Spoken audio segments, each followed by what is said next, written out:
على خير يا ابراهيم. كنت قعدت يومين كمان. طب يا ابراهيم بالله عليك. حبيبي ابراهيم عنده شغل وعنده التزامات وعنده حاجات في القاهره ما ينفعش يطول اكتر من كده. توصلوا بالسلامه يا ابراهيم، توصلوا بألف سلامه. لا يا ابراهيم بالله عليك. انت تتوقع يعني لو جلسنا في اماكن حلوه لسه ما احنا رحناها؟ لسه ما رحناش. لا احنا رحنا كل حاجه، احنا كده رحنا كل حاجه، رحنا القلعه ورحنا تغنينا وخدنا واجبنا وتبلع ريقك بقى شويه. إيه. يلا اشوفك على خير يا عمي راجي، اشوفك على خير يا مجد.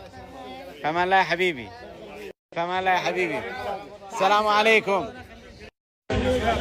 هو ده في حالة وكده لا بس مستواه مش على فكره عنده بجد حاله حلوه قوي.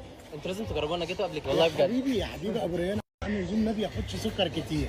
لا لا لا، هو يعني اذا كنت مسافر انا يعني امور طيبه. لا لا انت عشان هو عنده رز بلبن عنده وكده. رز بلبن، عنده ام علي، وعنده كل حاجه. يا حبيبي ما ينفعش تفضل تمسك فيه كده، عشان انت لما تفضل تمسك فيه كده انا همسك زمارة رقبتك.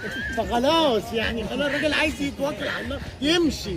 يلا مع الف سلامه. إيه انا والله قاعد افكر اني يمكن اقعد شوي هنا نحلي ولا لا. انا والله انا شايف كده برضه. يلا يا مجدي السلام عليكم يا جماعه.